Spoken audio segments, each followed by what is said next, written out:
4 മണി ആയപ്പോഴേക്കും എല്ലാവർക്കും വിശക്കാൻ തുടങ്ങി. എല്ലാവർക്കും പനിയും ജലദോഷവും ഒക്കെ ആയിരുന്നു കേട്ടോ. എന്നിട്ട് ഇപ്പം ഭക്ഷണത്തിനൊക്കെ ഒരു ഭക്ഷണം കഞ്ഞിയൊന്നും ആർക്കും വേണ്ട. ഇപ്പം എല്ലാവർക്കും മധുരം കഴിക്കാൻ തോന്നുവാണ് പിള്ളേർക്കൊക്കെ. അന്നേരം ഞാൻ വിചാരിച്ചു എന്നാൽ ഇങ്ങനെ ഇച്ചിരി തേങ്ങയും ശർക്കരയൊക്കെ വെച്ച് ഉണ്ടാക്കാമെന്ന്. 4 മണിക്കാപ്പിക്ക് ചായക്ക് കടിയാവുമല്ലോ.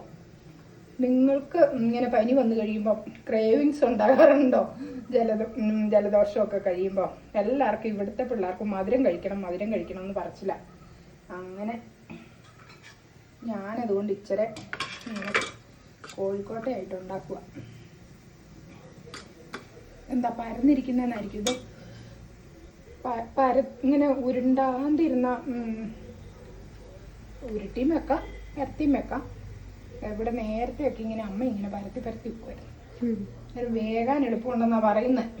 ഈ എണ്ണയ്ക്കകത്ത് ഉണ്ടാക്കുന്ന എണ്ണക്കടിയേക്കാളും ഭേദമല്ലേന്ന് ഓർത്താണേ ഇങ്ങനെ ഒക്കെ ഉണ്ടാക്കുന്നത്. കാര്യം എണ്ണക്കടിയൊക്കെ ഉണ്ടാക്കിയാൽ നല്ലതാണ്. പക്ഷെ എന്നും ഒക്കെ ആകുമ്പോഴേ എണ്ണ പരമാവധി എണ്ണയുടെ വിലയോ അതങ്ങനെ.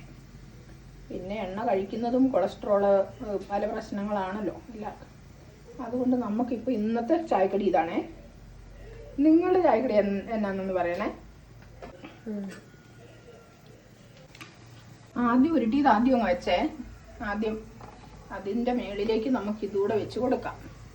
ഇതുകൂടെ വെച്ചിട്ട് ലാസ്റ്റ് ഒരു കുഞ്ഞനുണ്ട് കേട്ടോ. ഇവന് മധുരമൊന്നും വെക്കാത്തതാ. ഇത് മധുരം വെക്കാത്തത് എനിക്ക് ഭയങ്കര ഇഷ്ടമാണ്. അപ്പം ഞാൻ എല്ലാ പ്രാവശ്യവും ഒരെണ്ണത്തിന് ഇല്ലാണ്ട് മാവ് വന്നാൽ അത് ഞാൻ മധുരം വെക്കാണ്ടങ്ങ് വെക്കും കേട്ടോ.